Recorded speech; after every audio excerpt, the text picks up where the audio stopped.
కొంతమంది సన్నాసులు మాట్లాడుతున్నారు రేవంత్ రెడ్డి నరేంద్ర మోడీ గారికి ఎందుకు వినతి పత్రాలు ఇచ్చిండు అని. నేను అడుగుతున్న సన్నాసులారా, నేను ఎక్కడ పోయి ఇంట్లో తలుపులు మూసి కడుపులో తలకాయ పెట్టి కాళ్ళు పట్టుకోలే, చెవులో గుసగుసలు చెప్పలే. బాజాబ్తా ప్రధానమంత్రిగా ఈ రాష్ట్రానికి వస్తే ముఖ్యమంత్రిగా నా బాధ్యతను నెరవేర్చిన అతిథి మన ఇంటికి వచ్చినప్పుడు మర్యాద ఇవ్వడం మన సంస్కారం అని నేను విశ్వసించిన, నమ్మిన. మర్యాద ఇవ్వడం మన బలహీనత కాదు. మర్యాద ఇవ్వడం వల్ల మన గౌరవం పెరుగుతుంది. దేశ ప్రధానమంత్రికి గౌరవం ఇచ్చినాం, మన సమస్యల్ని ఎకరువు పెట్టినాం. రేపు ఒకవేళ భారతీయ జనతా పార్టీ మనం అడిగిన నిధులు ఇవ్వకపోయినా, మనం అడిగిన అనుమతులు ఇవ్వకపోయినా చాకి రేవు పెట్టి చిరిగేదాకా ఉతికే బాధ్యత నేను తీసుకుంటా. నరేంద్ర మోడీ తెలంగాణ అభివృద్ధిలో మనకు సహకరించకపోతే తెలంగాణ రాష్ట్రమే కాదు, దేశంలో అన్ని రాష్ట్రాలు తిరిగి నరేంద్ర మోడీకి వ్యతిరేకంగా నిలబడి కొట్లాడతా అని చెప్పి నేను ఈ వేదిక మీద నుంచి మాటిస్తున్న మిత్రులారా. మన మంచితనం చేతగానితనం కాదు, మన మర్యాద మన ప్రాంతానికి మేలు జరగాలనేది. రాష్ట్ర కేంద్ర ప్రభుత్వాల మధ్యలో సంఘర్షణ వైఖరి ఉంటే అది చివరికి రాష్ట్రానికి తెలంగాణ ప్రజలకు నష్టం జరుగుతుంది. సంఘర్షణ వైఖరి ప్రభుత్వాల మధ్యలో ఉండొద్దు అన్న ఆలోచనతోని తెలంగాణ రాష్ట్ర ప్రభుత్వం తరఫున భారత ప్రభుత్వానికి వినతి పత్రాలు ఇచ్చినాం. మన రాష్ట్రానికి రావాల్సిన హక్కుల గురించి మాట్లాడినాం. విఘ్నత ఉండాలి, మన మీద మనకు విశ్వాసం ఉండాలి. రాష్ట్రానికి ఏం దేవాలనో ఏం రావాలనో నాయకుడికి అవగాహన ఉండాలి.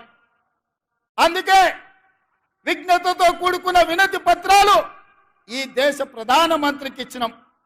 ఇంకొక ఆయన అంటాడు 6 అడుగులు పెరిగిండు కానీ ఆయనకు మెదడు ఎక్కడుందో నాకు తెలియదు. గాయలు ఎన్నడో చెప్పిన దూలం లెక్క పెరిగిండు కానీ దూడకున్న బుద్ధి లేదని. ఇవాళ హరీష్ రావు మాట్లాడుతున్నాడు, మీరు అందరు చూసారు. వచ్చేటప్పుడు జర ఆలస్యమైంది, ట్రాఫిక్ జామ్ అయింది. ఒక ఆయన సైకిల్ మోటార్ మీద వచ్చేట ఆయన తలుపు కొట్టి ఇంకో మాట చెప్పాలన్నాడు. ఏందయ్యా అన్న, బీఆర్ఎస్ అంటే నీకు తెలుసా సార్ అన్నాడు. ఏందోనే వాళ్ళు ఏదో భారత రాష్ట్ర సమితి అన్నారు కదా అంటే, అది కాదు సార్, అది బిల్లా రంగ సమితి. నువ్వు ఎప్పుడు బిల్లా రంగ అంటావు కదా, ఒకటి బిల్లా ఇంకోటి రంగా, 2 కలిపితే సమితి. బీఆర్ఎస్ అంటే బిల్లా రంగ సమితి అని చెప్పిండు. నాకు నిజంగానే హరీష్ను కేటీఆర్ను చూస్తుంటే అది బిల్లా రంగాల సమితి లాగానే ఉంది. ఇంతకుముందే మా ఇంకన్నా చెప్తున్నాడు, మేము 10 ఏళ్ళు కష్టపడి మీ సేవ చేయాలన్న ఆలోచనతోటి ఈ రాష్ట్రాన్ని అభివృద్ధి పదం వైపు నడిపించాలి. పనిమంతులుగా మేముంటే గాజ కింద పందికొక్కులాగా 10 ఏళ్ళు ఈ రాష్ట్రాన్ని దోసుక తిన్నారు. ఇప్పుడు నీ స్పీచ్లో చెప్పు అని చెప్పి కోమటిరెడ్డి వెంకటరెడ్డి గారు నాకు చెప్పారు. నిజమే, గాజ కింద పందికొక్కులాగా ఇవాళ ఈ తెలంగాణ రాష్ట్రాన్ని దిగమింగిన కేసీఆర్ కుటుంబం ఇవాళ పదవి పోతే మతి భ్రమించి మన మీద మాట్లాడుతున్నారు. ఇవాళ అప్పుడే ఏమి చేయలేదు కాంగ్రెస్ పార్టీ అంటూ. నేను అడుగుతున్న 10 ఏళ్ళు అంటే 3650 రోజులు ఈ రాష్ట్రంలో కేడి 3650 రోజులు అధికారంలో ఉంటే కేంద్రంలో నరేంద్ర మోడీ 3650 రోజులు ఉన్నారు. పాలమూరు రంగారెడ్డికి జాతీయ హోదా ఇచ్చిండ్రా? కల్వకుర్తి, భీమా, నెట్టంపాడు, కోయిల్ సాగరు, సంగమన్న ప్రాజెక్టులు ఏమైనా పూర్తి చేసిండ్రా? ఏమైనా పరిశ్రమలు తెచ్చిండ్రా? పాలమూరు యూనివర్సిటీకి నిధులు ఏమన్నా ఇచ్చిండ్రా? మన పిల్లలకేమైనా కొలువులు ఇచ్చిండ్రా? మన పిల్లలకేమైనా ఫీజు రియంబర్స్మెంట్ ఇచ్చిండ్రా? ఏం చేసిండ్రు ఈ జిల్లాకు?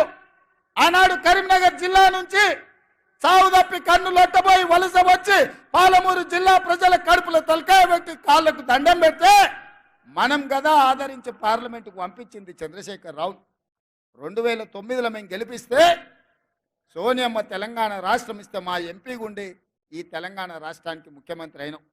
ఒక్క రోజైనా ఆనాడు ఆర్టీఎస్ కోసం నీళ్ల కోసం పాదయాత్ర చేసినా అని చెప్పినావు కదా, తుమ్మిళ్ళ దగ్గర కూర్చేసుకొని కూర్చొని ప్రాజెక్టు పూర్తి చేస్తా, అలంపూర్ గద్వాలకు నీళ్ళు ఇస్తా అని చెప్పినావు కదా. 10 ఏళ్ళైనా నువ్వు ఆ పని చేయకపోతే మా మిత్రుడు సంపత్ కుమార్ గారు ఆయనలో తుమ్మిళ్ళ కోసం ఆడ కుర్చేసి రా బిడ్డ కుర్చీలో కూర్చుందిరా అని దీక్ష చేస్తే మేము వెళ్ళి మద్దతు ఇచ్చినాం.